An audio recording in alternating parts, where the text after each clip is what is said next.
प्राणपुर विधानसभा के जन गण मन सा फैसल विधानसभा चुनाव से ठीक पहले जेल यात्रा पर गए थे।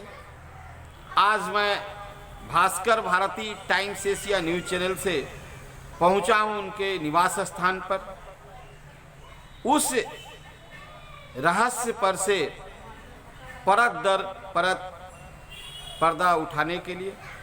और आज शाह फैसल से होगी सच्चाई के धरातल पर सच को कसौटी में कसते हुए बातचीत, और आप तमाम टाइम्स एशिया न्यूज़ चैनल को दर्शकों को मैं रूबरू कराऊंगा उसी हकीकत से जब वो जेल गए थे। जैसा लोग कहते हैं, जब मैं सुदूर ग्रामीण क्षेत्रों में जाता हूं अपनी पत्रकारिता की वजह से, तो लोग बताते हैं कि शाह फैसल जनता के दुख दर्द को बांटने के क्रम में जेल यात्रा गए थे। लेकिन क्या है हकीकत, क्या है फसाना, आप सुनिए। आप शाह फैसल जी के ज़बानी वो क्या कहते हैं, हम बात करते हैं उनसे।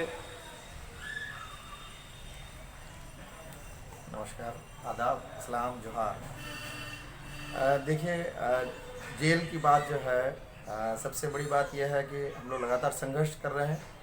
और शाह फैसल एक बार कौन पूछे, अगर 100 बार भी जेल जाना पड़े तो शाह फैसल जनता के लिए जेल जाएगा। इसमें कहीं कोई किंतु परंतु की कोई बात नहीं है। बड़े बड़े लीडर, देश के बड़े बड़े लीडर भी जेल गए हैं। लेकिन ये जिस हिसाब से ये जो एक साजिश के तहत जो है चुनाव के ठीक जब मैं नॉमिनेशन करने गया कटिहार में प्राणपुर विधानसभा क्षेत्र के लिए, तो नॉमिनेशन से ठीक पहले जब मैं अंदर जा चुका था, उसके बाद मुझे वहाँ पर अचानक जो है बिना कोई गिरफ्तारी वारंट, बिना किसी इसके अरेस्ट किया गया। और मेरा जो मौलिक अधिकार था नॉमिनेशन करना, नॉमिनेशन नहीं करने दिया गया मुझे।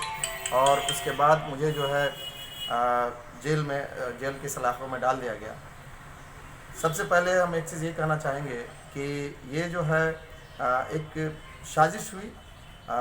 कोई मामला पुलिस बता रहा था कि 7 महीने पहले का कोई मामला था, तो मुझे जानकारी भी नहीं। और 7 महीने पहले का कोई मसला अगर था तो उसमें पुलिस को ये 7 महीने से पुलिस क्या कर रही थी, पहला चीज़। और जब मैं उसका फ़र्द बयान पढ़ा और वो चीज़ देखा भी, तो किसी और का नाम था और मुझे उसमें फंसाया गया। और दूसरी चीज़ ये कि कहीं ना कहीं इसमें बहुत बड़ी साजिश थी, चुनावी साजिश जिसको कहते हैं, राजनीतिक साजिश थी। और ठीक चुनाव से जस्ट पहले मुझे जो है, जब मैं नॉमिनेशन करने गया कटिहार में, वहाँ मुझे अरेस्ट किया गया। मैं कहते रहा कि अभी पहले मुझे, लोग तो जेल से चुनाव लड़ते हैं, जेल से नॉमिनेशन करते हैं, मुझे पहले नॉमिनेशन कर लेने दीजिए, नामांकन कर लेने दीजिए, फिर मुझे आपको अरेस्ट करना हो, जो करना आप कीजिएगा। लेकिन मेरी एक न सुनी गई और उसके बाद 70-80 पुलिस घेर कर मुझे अरेस्ट किया। और बेकसूर अरेस्ट करने के बाद जो है मुझे यहाँ नहीं बल्कि पूर्णिया जेल ले जाया गया। और उसके बाद जो है 16 दिन 16 रात जेल में काटा वहाँ पर। और पूरा चुनाव लगभग जो है जेल के अंदर ही रहा। और ठीक चुनाव से 3 दिन पहले मुझे बेल मिला। लेकिन हम एक चीज़ यही कहना चाहते हैं प्रशासन से भी कि जो अच्छा काम करते हैं आप लोग इस तरह कीजिएगा, तो फिर जो है शाह फैसल भी किसी मामले में पीछे हटने वाला नहीं है। अगर आप गरीबों पे जुल्म कीजिएगा, आप जो है भ्रष्टाचार जो आपका यह करते रहेंगे, तो शाह फैसल बार बार ये काम या आपके साथ उस भ्रष्टाचार के खिलाफ आवाज़ उठाएगा। अगर भ्रष्टाचार के खिलाफ आवाज़ उठाना अगर जुर्म है, या उसके खिलाफ आवाज़ उठा के अगर जेल जाना ही पड़ेगा, तो मैं बार बार जेल जाना पसंद करूँगा। मेन चीज़ ये हुआ, उस दिन जब कटिहार में गया, तो वहाँ पर जब नॉमिनेशन करने जा रहा था, तो अचानक जो है मुझे कहा कि आपको जो गिरफ़्तार किया जाता है। मैं कहते रहा कि मैं किस वजह से, क्या कसूर है मेरा जो आप मुझे गिरफ़्तार करना चाह रहे हैं। तो उन्होंने कहा कि एसपी साहब का आदेश है। और एसपी साहब जो है बाद में जब मुझे जेल में ले जाया गया, और मैं कहता रहा कि नॉमिनेशन हो जाने दीजिए, फिर मुझे अगर वैसा ही कोई मामला आया तो आप जेल भेज दीजिए। एसपी साहब का देखिए, एक पढ़े लिखे इंसान है, ज़िला के कप्तान है वो, ये इतना बड़ा अन्याय किया। वो प्रेस कॉन्फ्रेंस करके एसपी साहब कहते हैं कि जो है शाह फैसल 7 महीने से फरार है, कई थानों में केस चल रहा है। तो मैं प्रशासन से और एसपी साहब से ये कहना चाहता हूँ कि मैं तो लगातार लोगों के बीच रहा, मेरे घर से थाना 400 मीटर की दूरी पर है, और आप जो 7 महीने की, मैं तो रात दिन इसी इलाके में लोगों के बीच हमेशा रहता हूँ, अलग अलग प्रोग्राम में कुछ समस्या को लेकर लगातार आवाज़ उठाते रहता हूँ।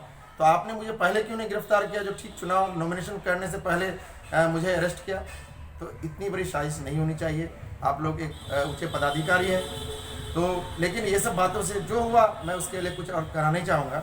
मैं यही कहना चाहता हूँ कि अन्याय के खिलाफ मेरी आवाज़ हमेशा बुलंद रहेगी और हम लड़ते रहेंगे, और इसके लिए जो है मैं जनता के साथ हूँ, और जनता पे जब जब जुल्म होगा, शाह फैसल बुलंद आवाज़ के साथ और मजबूती के साथ उभरेगा। मुझे इसका आपको एक बात मैं कहना चाह रहा हूँ, जब मैं जेल से बाहर आया 3 दिन के अंदर मेरे घर में लगभग 12 से 13 हज़ार लोग मिलने आए बारी बारी से मेरे घर में। औरत सब आके रोती थी। लोग मुझे गरीबों का मसीहा, गरीबों का नेता कहते हैं। तो आप अगर प्रशासन अगर इस तरह से गरीबों का नेता के साथ या गरीबों का मसीहा के साथ इस तरह करेंगे, तो ये शाह फैसल दबने वाला नहीं है, बल्कि और मजबूत हुआ जेल जाकर, और मजबूती के साथ आवाज़ को बुलंद करेगा।